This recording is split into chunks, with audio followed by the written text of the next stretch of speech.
please join me in the salute to our flag. I pledge allegiance to the flag of the United States of America and to the republic for which it stands, one nation, under God, indivisible, with liberty and justice for all. Well done, well done. If anybody needs hearing enhancers, I think we probably still have some. Yes. Anybody need hearing aids? No? I know we have some first timers here tonight. Would you raise your hand so we can say thank you for coming? Yes, good one.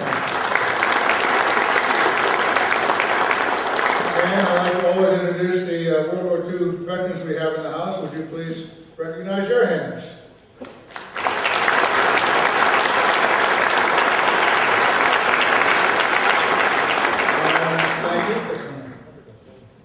Most of them are wearing name tags. Some didn't pick theirs up. But if you see them walking around, you're welcome to talk to them and thank him for his service. The most important reminder is the helmet committee, which will be happy to greet you on your way out this evening, holding a helmet to accept your free will offering to help us keep going. We appreciate it very much. And as a matter of fact, at the end of the year, we're lucky enough always to have a few bucks left over, and we donate them to predominantly veterans organizations, and they're most appreciative. They always send us a letter of thanks back, and so just so you know, your generosity goes a long, long way to help a lot of other people. It's January. It doesn't feel like it, but only 75 years ago, there was a whole bunch of people engaged in a place in the Ardennes forest in Belgium and Luxembourg. It's been going on since December 16th, and it'll go on until January 25th. There'll be some 80,000 GIs killed or wounded or missing or captured. That's more than any battle in U.S. history. Finally, the Germans ran out of fuel for their tanks and withdrew. Incidentally, every year they have the Battle of the Bulge Living History commemoration at Fort Indian Down Gap. It's been canceled this year, so don't go. Don't go. Well, if it wasn't enough, on January 22nd, 6 months after the invasion of Sicily, American and British troops swarmed the ground at Anzio, roughly 30 miles south of Rome. This was Winston Churchill's brainchild, dubbed Operation Shingle.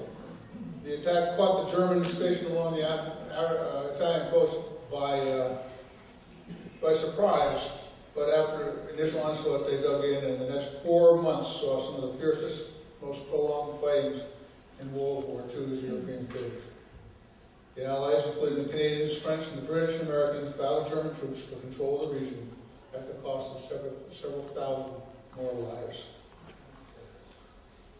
That's January. Meanwhile, in the Pacific, the war is raging on. The Japanese were doing a bunch of island hopping, trying to capture strategic locations, and the U.S. Navy was countering them with their countering the Japanese advances. I can only tell you that you're going to hear a lot more about that next month from somebody who's not only there as a participant and an eyewitness.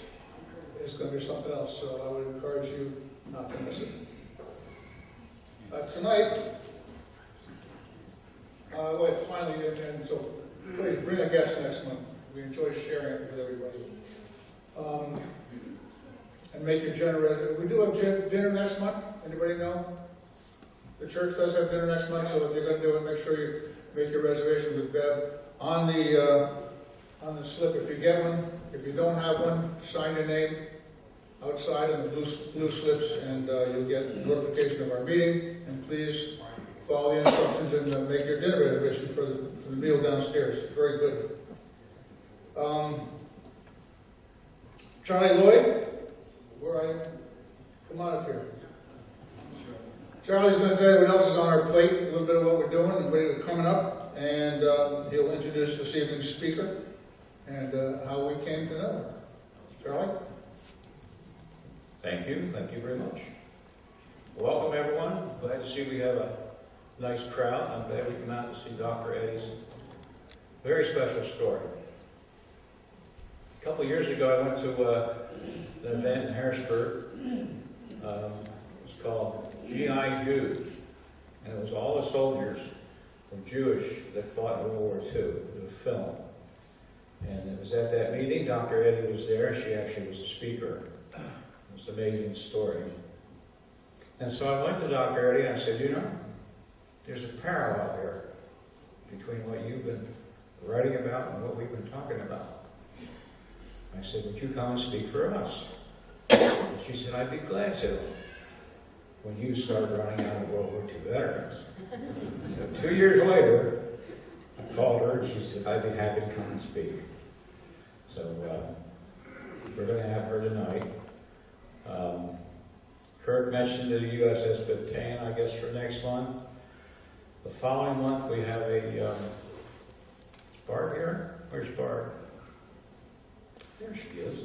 Barb helps us with World War II veterans. She's given me a couple names. The one name she gave me is Rosie the Riveter. She's going to be coming speaking for us, I think in March. I don't have my notes with me. And then we have another one coming, a Navy guy coming in the month of April. So we're building and trying to make sure we have a speaker every month. So it's been challenging. But tonight we have a special speaker, and I think you're going to enjoy her presentation. Ladies and gentlemen, I give you Dr. Eddy.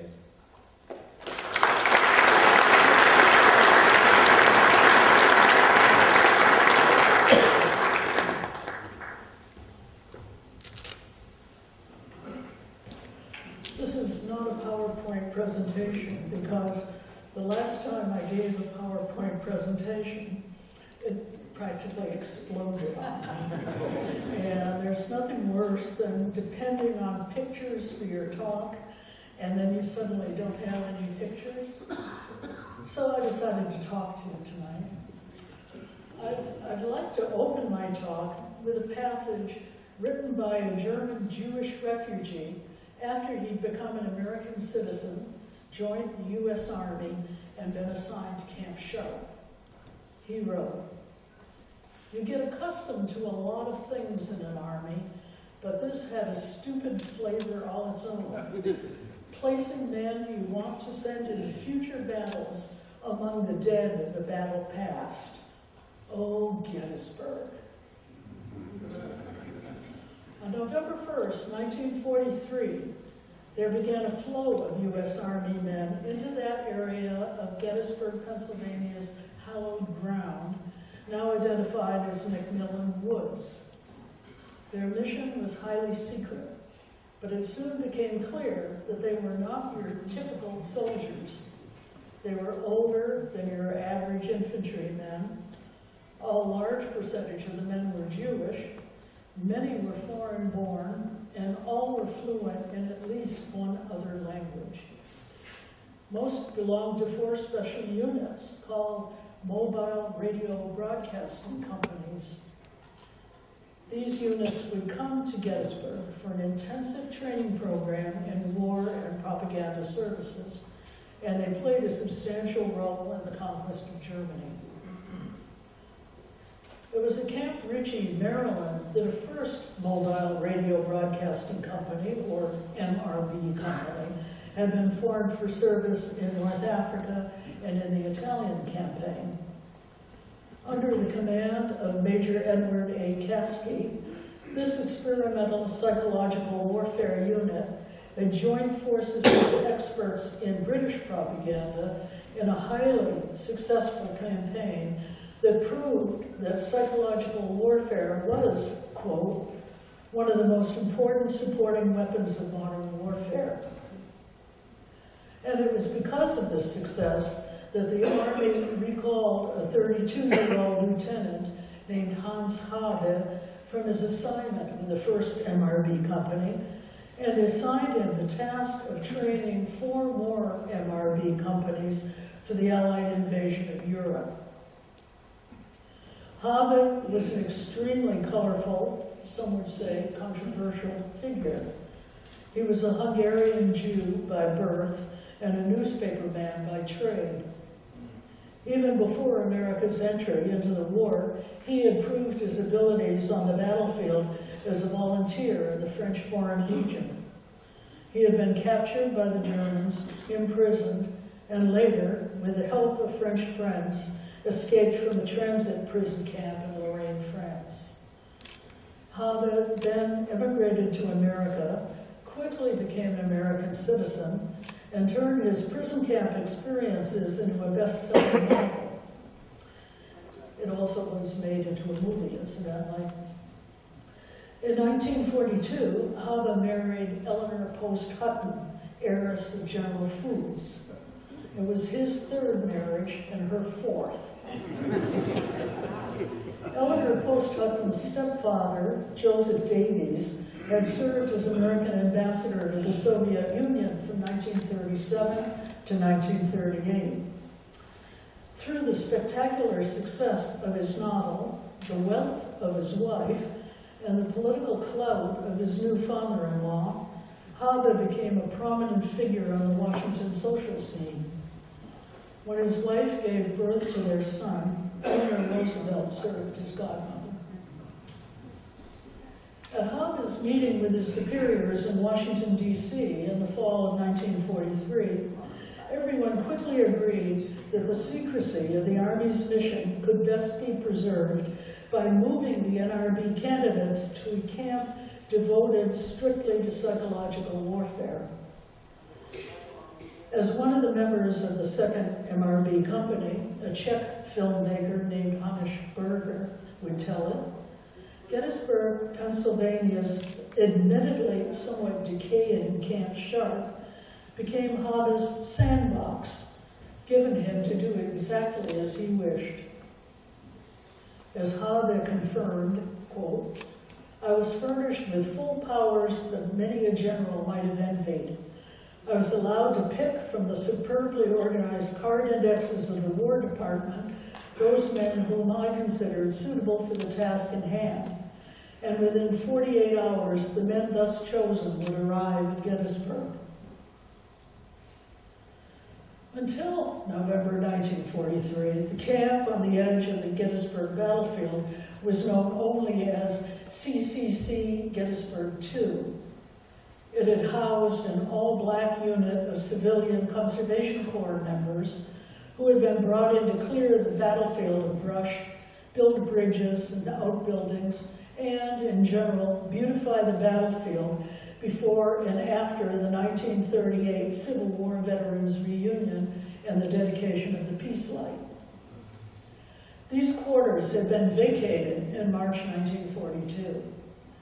In November 1943, the Gettysburg newspapers reported that the abandoned camp had been converted into a small army camp, and that this local camp, a temporary setup, has been named Camp George H. Sharp in memory of General George Gordon Meade's intelligence officer during the Battle of Gettysburg. The exact nature of the camp could not be determined. It was, said the newspapers, surrounded by such secrecy that it is not even connected by telephone. No one, even at Camp Ritchie, was to be informed of what was going on in Camp Sharp. The first men to come to Gettysburg were not part of Habe's training program, however. They were men who had already been trained in military intelligence at Camp Ritchie and were now being sent to Gettysburg for concentrated Rangers training in a more secret and separate locale. These men were being trained to be dropped behind German lines, and their physical training went far beyond the normal military exercises of the average GI.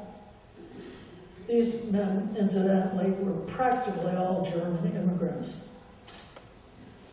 One of its members, Günter Kosse, remembers that their selection for this mission was a little unusual.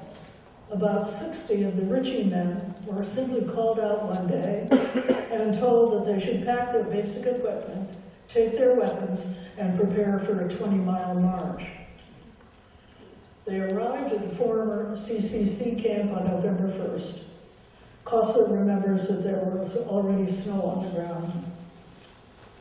Here, they lived the rough life of rangers and were given strenuous physical training, which took advantage of the battlefield in all kinds of weather.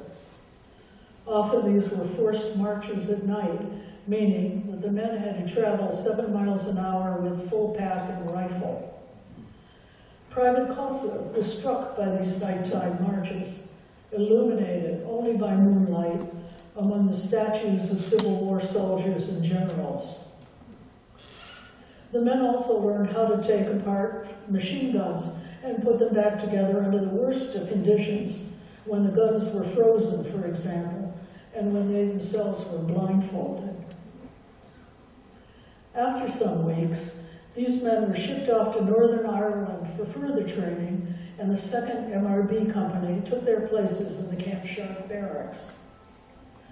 Many of those eventually selected for the 4 MRB companies would go through some training at Camp Ritchie before transferring to Sharp.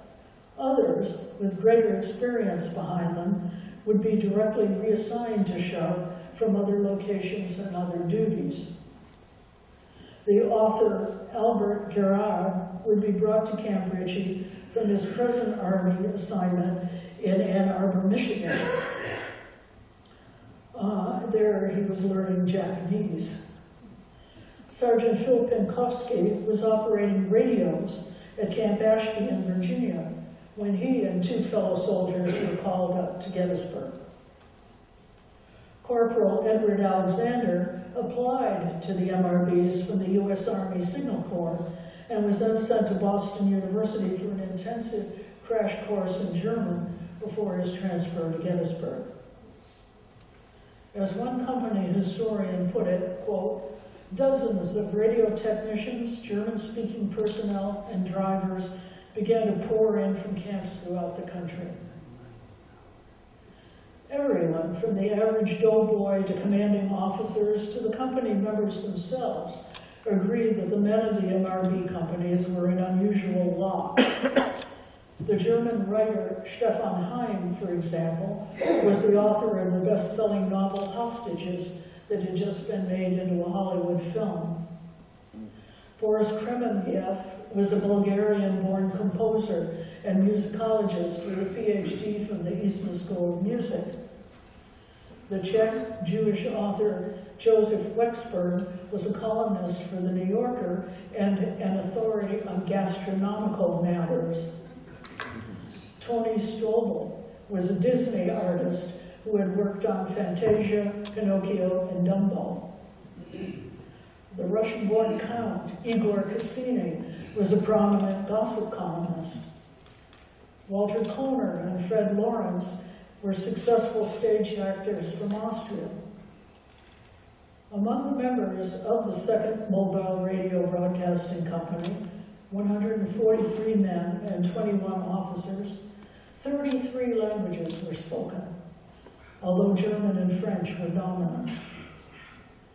The regular army, in fact, would soon refer to the men of the MRBs as a unit of geniuses, although some of the troops abroad also referred to them as cycle boys and thought they were medics.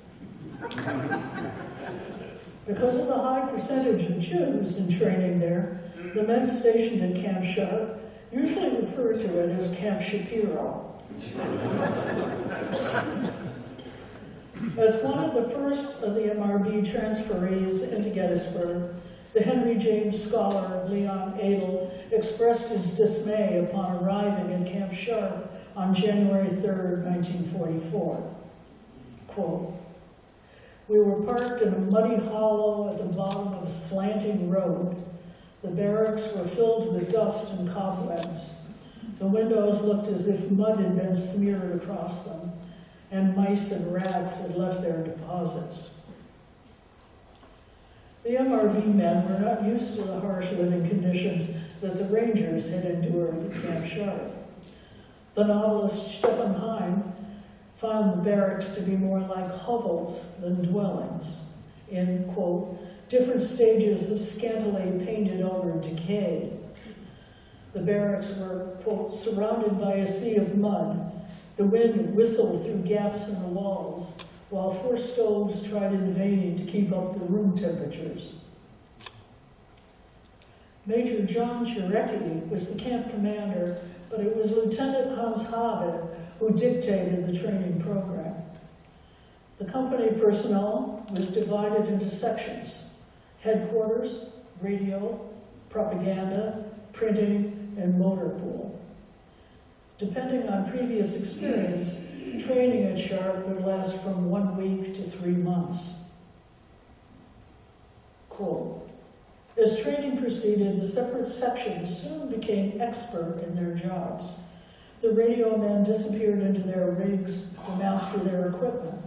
The printing section, made up of skilled craftsmen, got the feel of their mobile equipment and grew accustomed to working in confined quarters. The motor pool was busily engaged in the never-ending task of maintenance and care of the company's vehicles, which ranged from Jeeps to huge 10-ton semi-trailers. They were also waterproofing all these vehicles for the landing at Normandy. Most of the authors, professors, actors, and filmmakers were assigned to the propaganda section. Here, all the men trained for a variety of assignments. Some might be sent to film or take photographs in the battle zones, both for purposes of military intelligence and for propaganda. Some would broadcast in different languages to local populations as well as to the German army. This would include black programming, which they would pretend was coming from a Nazi radio station. Some would serve as translators and capture their local news and war documents, and as interpreters between captured war leaders and Allied commanders. Some would monitor German and civilian radio and newspapers in order to gauge morale. Some would produce propaganda pamphlets, posters, and leaflets in record time for the changing war conditions. And some would have the most dangerous task called hog calling. This involved driving out in front of the Allied lines to speak directly to the German soldiers by microphone and urge them to surrender. The one fellow that I interviewed that worked in this was actually an artist. And when I asked him how he had been assigned to be a hog caller, he said, it's because I'm only 5'2", and they figured I'd be a smaller target.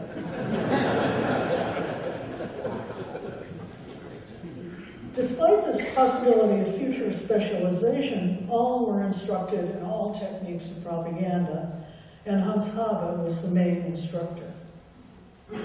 Classes were held in barracks that had been set up with brand new desks and a large blackboard next to the teacher's table, and the soldiers were each given a supply of fresh notebooks and pencils.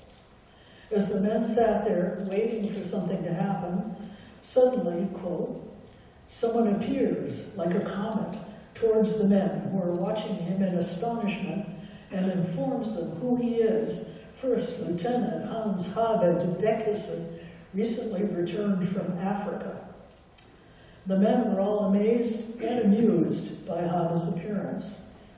Contrary to Army regulations, Habe's hair was dyed chestnut brown with blonde tints, and some of the men started calling him Goldilocks behind his back. In addition, he changed his uniform daily, and he was undoubtedly the best-dressed officer in the U.S. Army. Each day, Habe followed the same pattern of entering the class from the rear, walking to the front of the room, pausing in front of the blackboard, and then swinging around to face his students. The ritual was deliberate.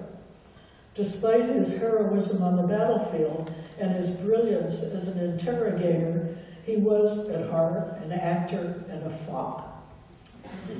Peter Weidenreich commented that, quote, it was like perpetually being at a show, at a circus, just to see this guy perform.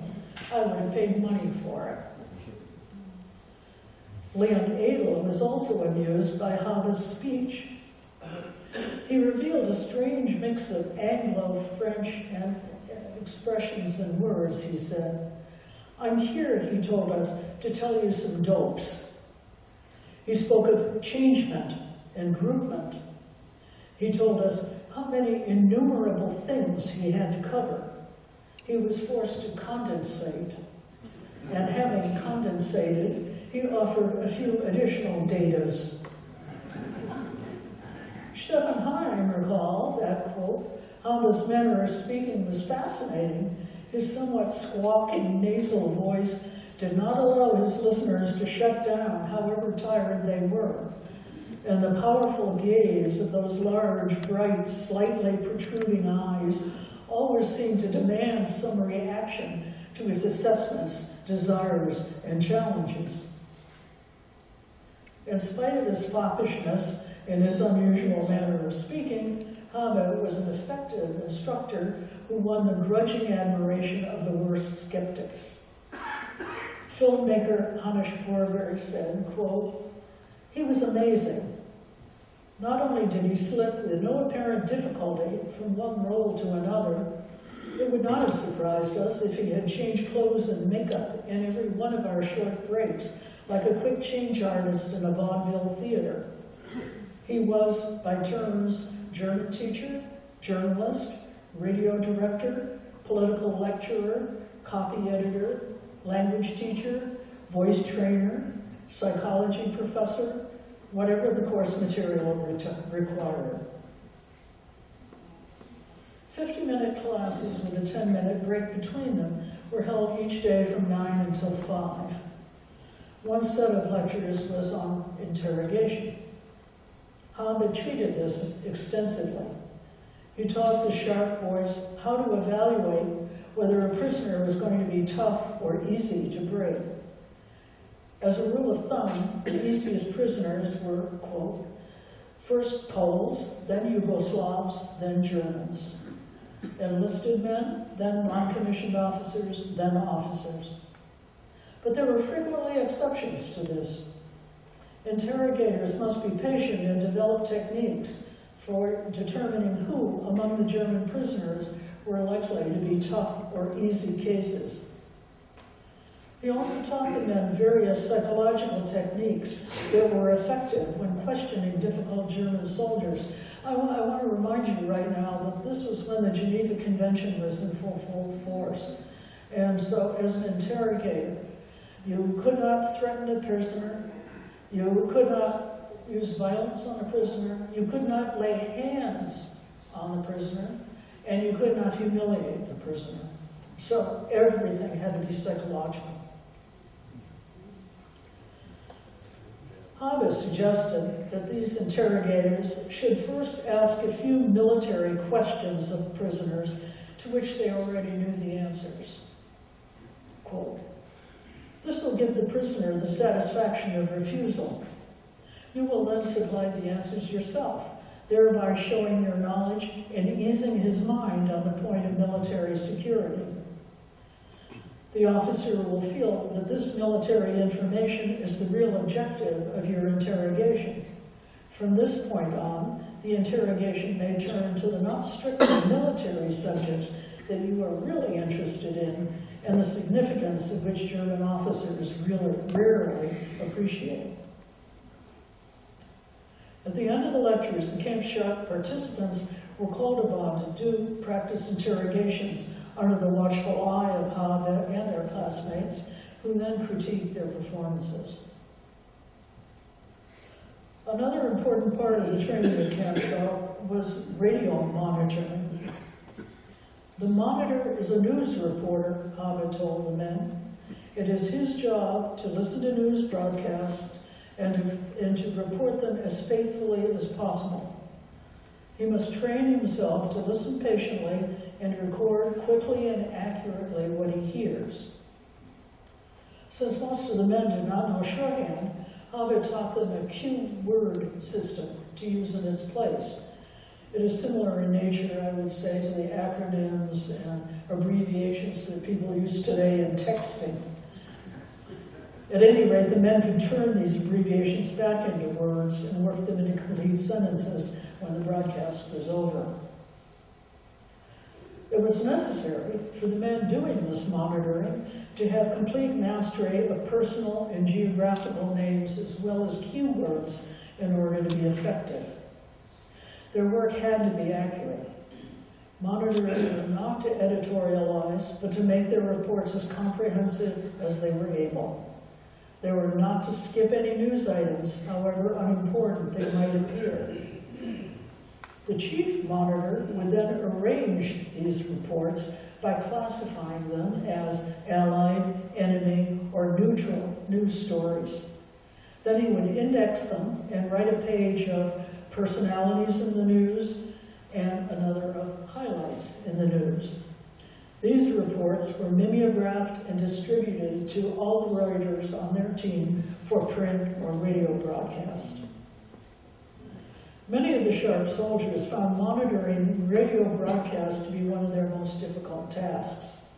All in the propaganda division were required to take several turns in preparing these reports based on news broadcasts available to them in Gettysburg.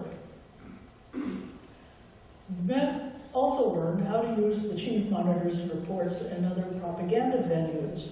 For example, broadcasting teams, each made up of an editor, scriptwriter, announcer, and producer, learned how to prepare news programs based on these monitor reports.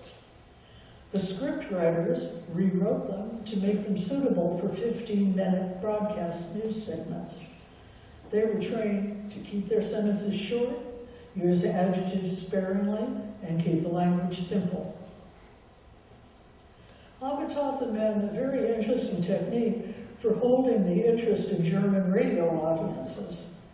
At the beginning of a feature story, the announcer would give the names of new German prisoners in U.S. prisoner of war camps in a somewhat muffled voice, and then mention that these names would be repeated at the end of the broadcast.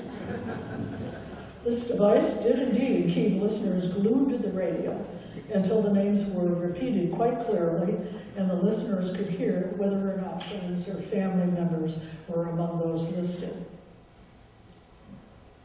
The sharp students had to take turns doing these and other tasks and were subjected to sharp criticism by their fellow students and by Haber. Hamish Borger has commented that it was a hands-on training course like I had never experienced before. The lesson resembled that of a higher journalism academy.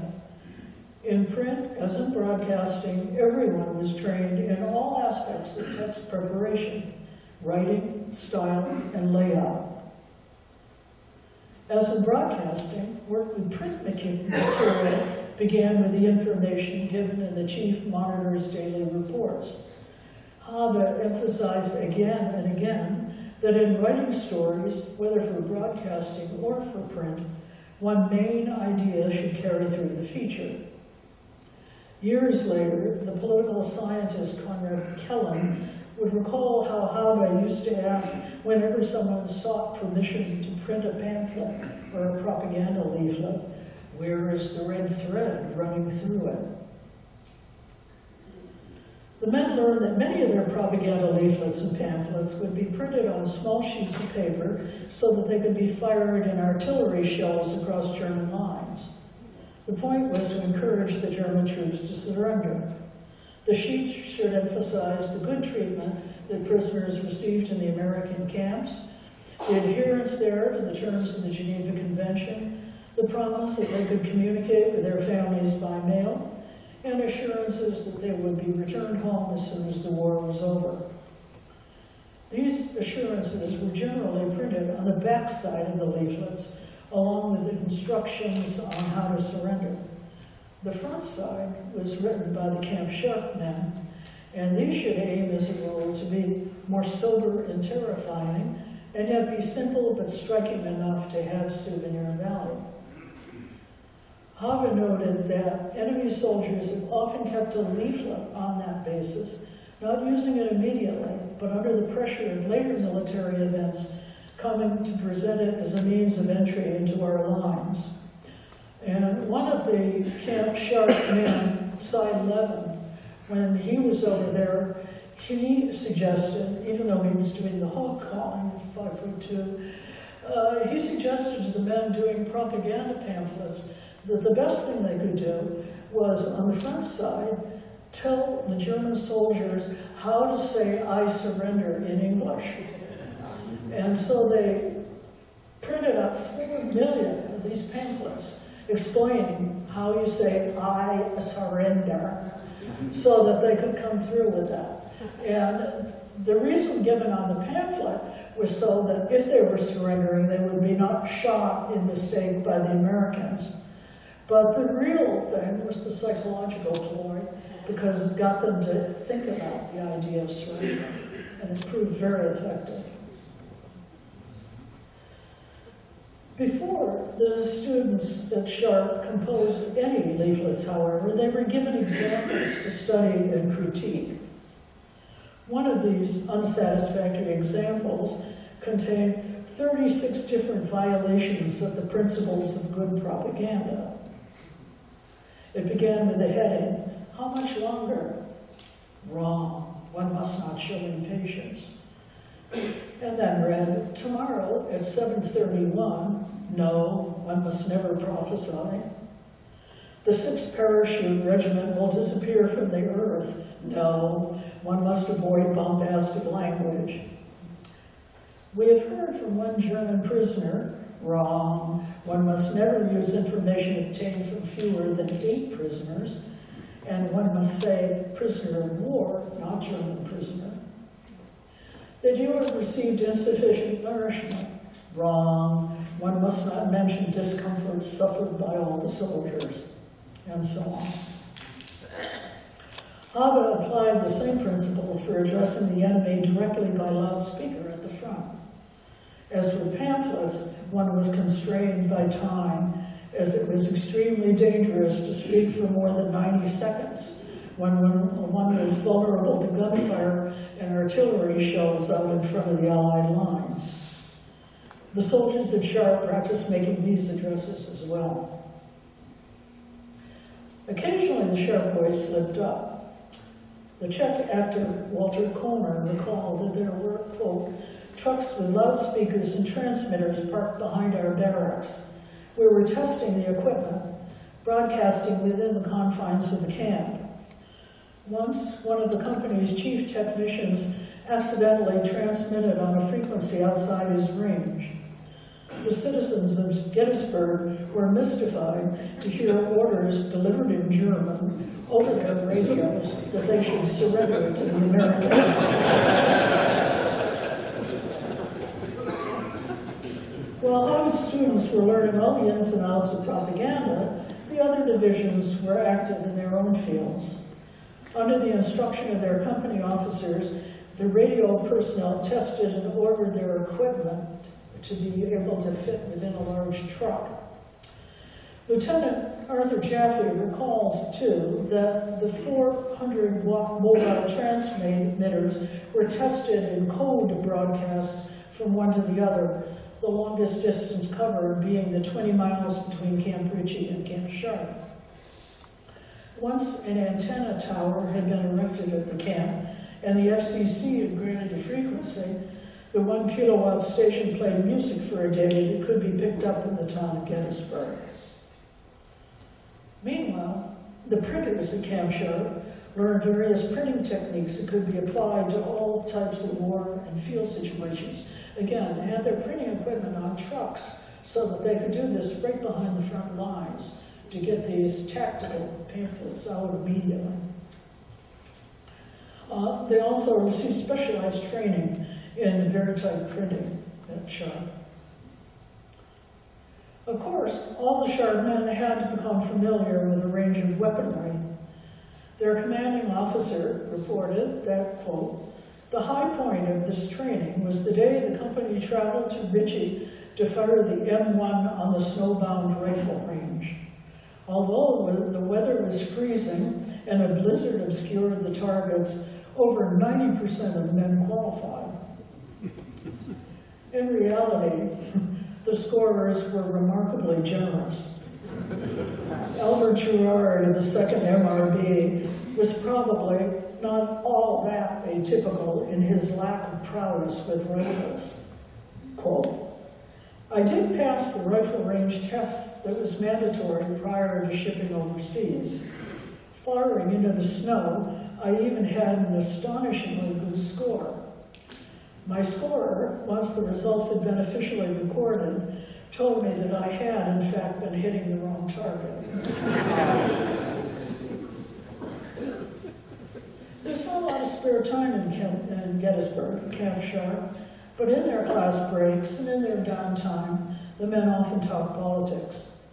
Many of the men, especially those who had been born and raised in Germany, were concerned about how the Allied nations would deal with a defeated Germany after the war. Their discussions could sometimes become rather heated as they debated the various possibilities and the advantages and disadvantages of each, be it a matter of re-education programs or mass punishment, Allied occupation or German independence. The men were not an easy bunch to work with. Hans Haber commented some years later that to shape this unit of geniuses into military companies was not an entirely enviable task. I confess that now and again I handled those geniuses pretty roughly, both during training and later at the front. Because of the secrecy of the camp's mission, only the commissioned officers were allowed to go to the bars in downtown Gettysburg. Non-commissioned officers were not allowed to drink in town. But for nearly all the men, quote, when evening came, the men headed for Gettysburg for relaxation and peace from the doggedness of Army life. It was a 20-minute walk into town, and the men chose a variety of entertainments there. When the Rangers in Camp Sharp had gone into town, they did not have any Class A uniforms to wear, but only their fatigues. Gunter Kosser recalls that this created a little sensation in town, since the girls, seeing these fatigues, assumed that they must be war heroes. There was not a lot of socializing, though. Mostly the Rangers went to the movie theaters or the soda fountain. There wasn't a lot of socializing between the MRB men and the townspeople either. Ed Alexander remembers spending time in the town library and going quite often to the movies. Phil Pinkowski remembers the drugstore and soda fountain on the first floor of the David Wills house on the Gettysburg Square. The men visited the town's various eating establishments, Mitchell's on the square, Lincoln Lawns on York Street, Ned's Place, and Mrs. Smith's restaurant on Chambersburg Street. Mrs. Smith's restaurant was famous for its chicken dinners and its home-baked pies, and one could get an excellent meal there for $1. Some, but not all, took advantage of their location by touring the Gettysburg battlefield.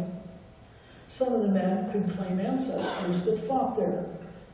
Lieutenant Gordon Frick of the 2nd MRB Company had an ancestor in the Union Army, while Lieutenant Gaston Louis Pender, 4th MRB Company, could claim blood ties with a hero on the Confederate side. There were special dinners and socials organized solely for the men at Sharp, and the beer flowed freely on these occasions, and the men put on entertainment in the form of songs and skits. Milton R. Stern of the 4th MRB Company remembered the preparation they made for their farewell banquet and beer party.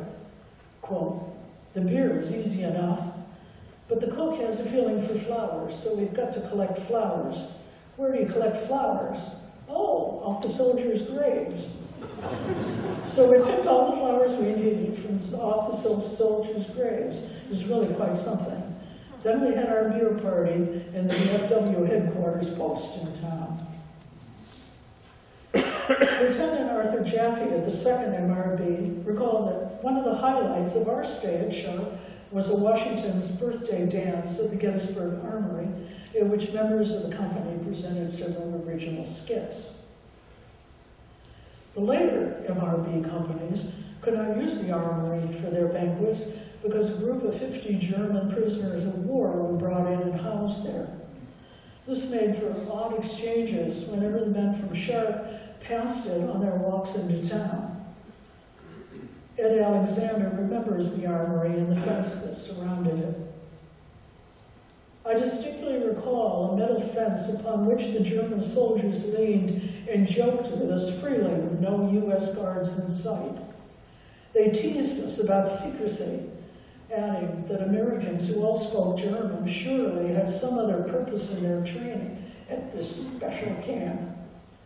Whenever they mentioned the camp, it was accompanied by a knowing smile.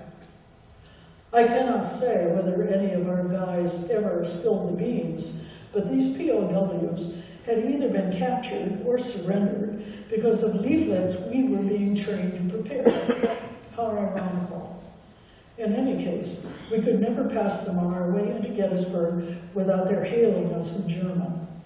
But I cannot believe they ever knew exactly what we were about. The main gathering place in Gettysburg, of course, was the Gettysburg Hotel on the square. It was here that the soldiers' families and girlfriends came to stay. Igor Cassini's brother, Oleg, the fashion designer, with his wife, actress Jean Tierney, came to visit while Igor was stationed here. And Igor's mother, the Countess Marguerite Cassini, moved to Gettysburg for the entire period her son was at Sharp. He even complained that if she'd been allowed, she would have taken the ship over to Europe with him. At any rate, she soon ran out of money, and after the hotel became too expensive, she took a room at Miss Gilliland's boarding house on Carlisle Street. But, quote, the Countess spent all her days in the main hotel lobby, using the hotel stationery and having her mail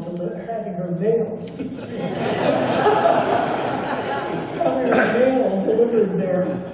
She had a small white bulldog named Cigarette, and often startled guests as she walked through the lobby calling, "Cigarette, cigarette," with her heavy accent. One gentleman apologized that he had no cigarettes, and she became highly insulted. Eventually, the Countess was evicted even from her boarding house when Miss Gilliland discovered that the Countess had stolen 2 steaks from her refrigerator for herself and her son. Many wives and girlfriends took semi-permanent residence at the hotel, particularly near the end of the training period. As a result, the men at Camp Sharp fought for passes, even if only for a single evening. Stefan Heim recalled, those long but oh so short evenings, people sit together in the dining room of the hotel, married couples and couples who don't yet have the official blessing, the men not acting very military in spite of their uniforms. One strives for a little festivity. The waiter has put candles on the table. The little flames flicker now and again, and when one of the women laughs, all too often it sounds forced. After dessert, they go to the room, take a bath, and sleep together until the phone jangles. At 4 o'clock in the morning, the hotel porter awakens the gentlemen soldiers. Not all the soldiers were fortunate enough to have their girlfriends so close at hand. Otto Schertler spent most evening in the barracks, writing letters to Eva Marie Saint, his girlfriend, at Bowling Green State University. Others waited eagerly for the much-coveted 2 or 3 day passes when they could hitchhike to their homes for a longer stay or go to a larger city. Every Saturday afternoon, a bus pulled out outside Camp Sharp to carry men to the Harrisburg train station so that they could catch a train for all points east. Because the men at Sharp were all pledged to extreme secrecy regarding their classes and their mission, it was difficult for any deeper relationships to form between the single soldiers and the women in Gettysburg. However, 2 officers did indeed marry local girls during their stay. Lieutenant Clarence Seaman of the 3rd MRB Company married Bertha Josephine Howe, a teacher of commercial subjects at Gettysburg High School. Several months later, Lieutenant Gaston Louis Pender, 4th MRB Company, married Catherine Dempler, a 6th grade teacher at Gettysburg's Lincoln School. On Pender's wedding day, the camp cook sent some men out to polish up the name of Pender's ancestor on all the Confederate bronze plaques near the camp, so that, quote, when he comes by with his bride, he can see it. Soon after Pender's wedding, he was called to participate in the Allied invasion of Normandy, France. By the end of July 1944, the last soldiers left Camp Sharp for Europe. The second and third MRB companies had left several months earlier.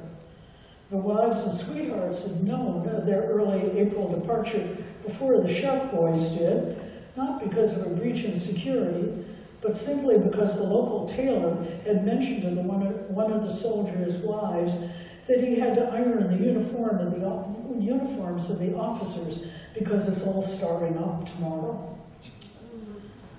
The first signs of departure at the camp had been two massive, gleaming army trucks, one at each barracks of the 2nd and 3rd mobile broadcasting companies. These were broadcasting and printing trucks, especially constructed for these units. It was, Liam Adel marveled, a corporation executive's dream, an assembly of transmitters, microphones, and printing presses ingeniously laid out within the narrow confines of the deluxe vehicles. The 2nd and 3rd MRBs crossed the channel with these trucks in the very first days after D-Day. The 4th and 5th companies had a more hurried departure from Gettysburg. Hans Habe was transferred to London before their training was completed. The men of the 5th MRB company took down the 80-foot radio antenna tower for shipment to France, and by mid-July the camp was emptied. The Gettysburg newspaper, Star and Sentinel, reported, quote, "It's unfortunate that Gettysburg is to lose Camp George H. Sharp. It was not a large camp, and there was little or no publicity attending its operation here. But to have several hundred men moving in and out of town every few months, and the occasional army vehicle passing through the streets, gave this historical community a little touch of the war spirit." After the Sharp boys moved out of Gettysburg, the camp buildings were used to house German prisoners of war. Thus it became apparent, even to the town of Gettysburg, that the European war had entered a new and critical phase. Thank you.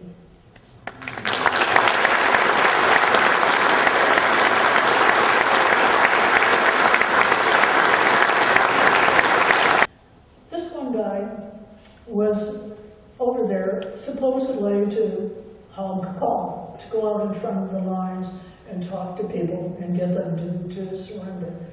And as soon as the American troops entered Germany, he had this brilliant idea. As soon as a German town was captured, he would go to the train station, use the telephone, call the next town, pretending to be the German commander of the town that had just been taken. And then he would talk to the commander, and he would say, "Oh, we're under terrible siege, we can't last much longer. What are things like there?" And the commander would tell him everything. So they were smart guys. So, okay, I'll answer questions now. Well, thank you, Dr. That's amazing. Right under our noses all those years ago. But can you imagine, well, we'll do some questions and answers. But before we do, I have to give you something very special. All of our speakers are awarded an award. It's our highly coveted World War II Roundtable mug.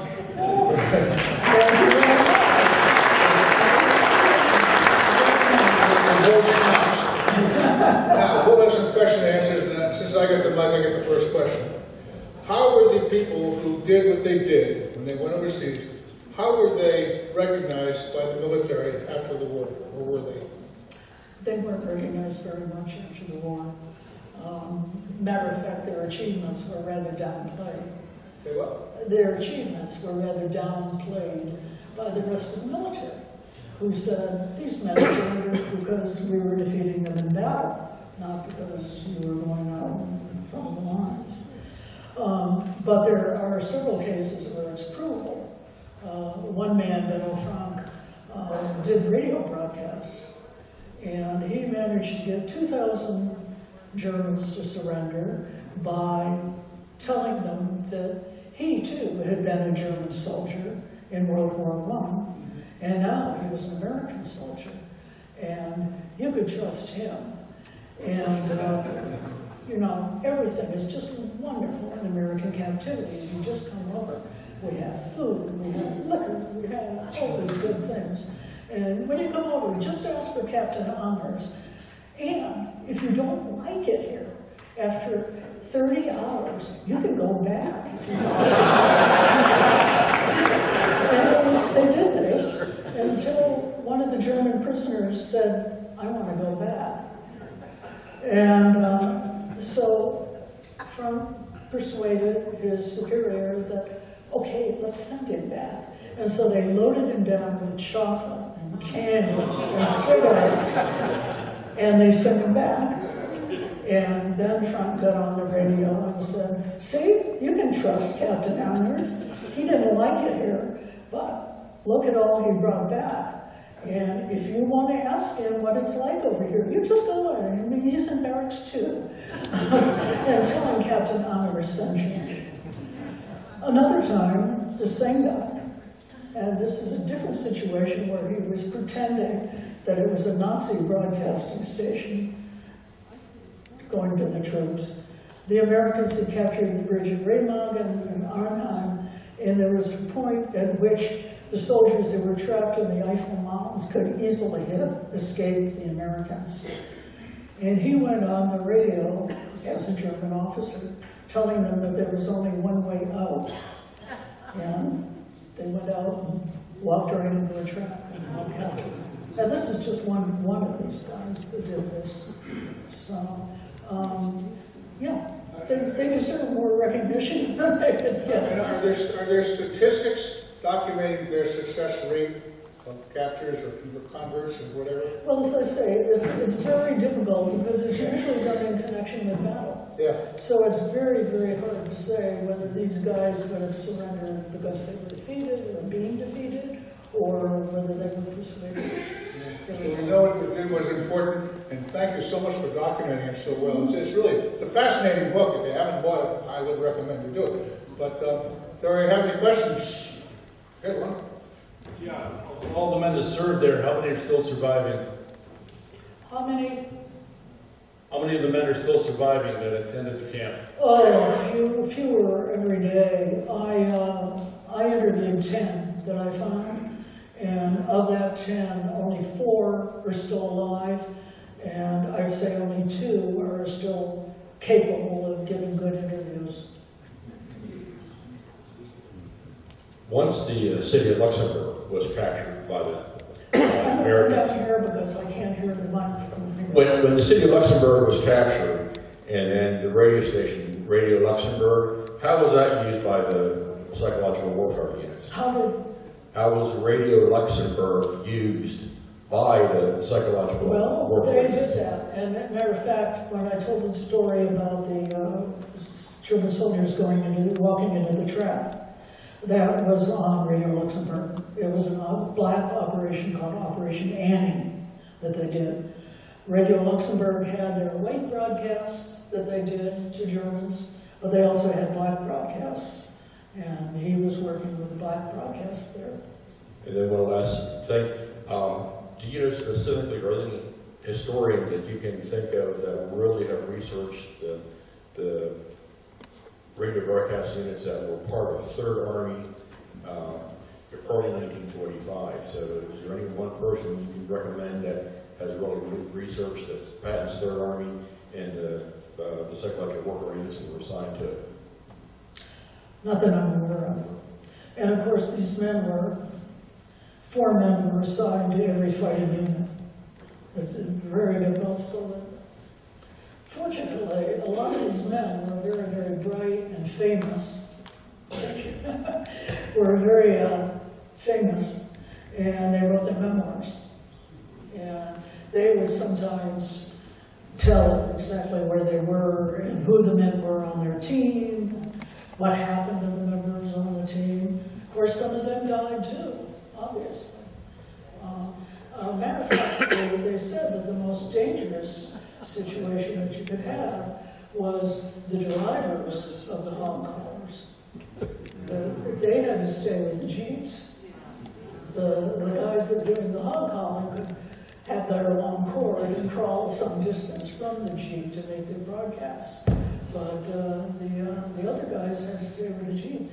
And these drivers were all trained in German, bilingual.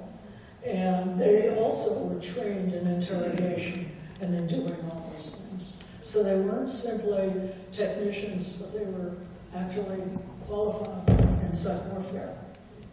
You said the camp is now a youth camp. Are there any of the physical structures remaining from the camp? Any of the physical structures? Well, it's interesting. If you know what there was, you can figure it all out. The only thing left is the flagpole. But what happened after the camp was used and after it was no longer a prisoner of war camp is that they sold off the barracks to local farmers to use for migrant help. And where the barracks had been, they planted 2 rows of evergreen trees. So you can actually go and stand at the one end, look down at the flagpole with the trees on either side, picture for yourself the barracks, and then the other irony is it's now a youth camp.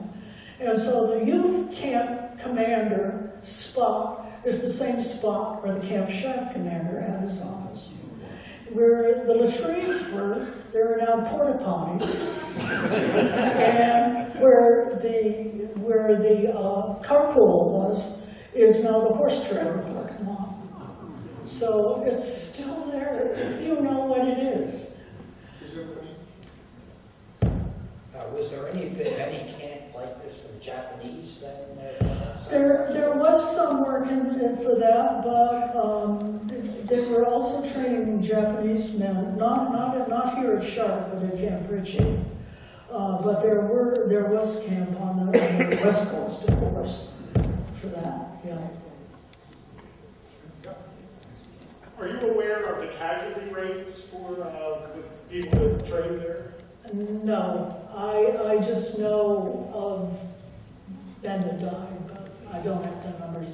As a matter of fact, it's been very, very difficult trying to get the names of all the members that were in the different companies. There were about 900 people that went through the camp.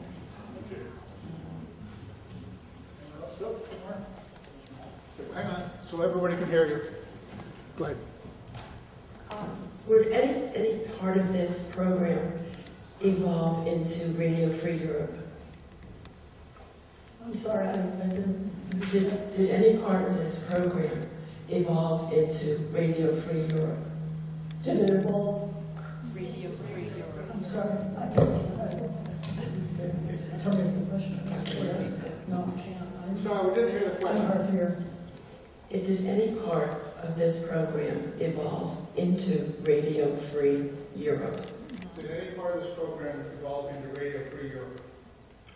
Oh, well, after the war, it's very interesting because most of the guys stayed and did something. Some of them, yes, were involved in Radio Free Europe. Some were involved in questioning or interpreting the prisoners at the trials of Nuremberg. A lot of them were stationed throughout Germany to do interrogations, to see whether civilians could regain their positions or not, to see if they were Nazis or denazified. Habe and a group of his men from Sharp set up the Allied newspaper that was the largest German newspaper of its day, actually. They started up the German radio stations again. One of them, Werner Frank, the guy that kept in honors, he was put in charge of theater in the Allied sector in Berlin after the war to decide what plays could be performed and what couldn't. Unfortunately, he quit. A lot of these men later quit in disgust at what they saw going on in Germany, because they thought, these were guys that, a lot of them had even been in concentration camps themselves before they came to America. And they thought that the main thing that should be done after the war was re-education. And America was right into the Cold War with Russia. And so they were working in conflict with one another a great deal. The author, Stefan Heim, was so disgusted that he returned his medals and went back to Germany to live. Hans Haber, interesting guy, he tried to make it in the States. His daughter, this was his fourth marriage after his third marriage to Dorothy Hutton. He married a Hollywood actress, and they had a daughter, and she was murdered by the Charles Manson gang. And so he left and lived in Switzerland the rest of his life. Some of them, though, became ardent anti-communists. I mean, this whole range of people who were fleeing Hitler was communists and anti-communists who were both fleeing Hitler. And so there were quite a few that stayed with the CIA. One of them we were talking to was in Russian intelligence that was involved with the Francis Powers plane that came down in Russia. So they were involved in all sorts of activities after the war. Anyone else? Please remember, if you will, sign her petition. What she's doing is a hell of a lot of work to get this recognition for Camp Sharp, and your signatures will help. Thank you. Won't they? Yes, they will.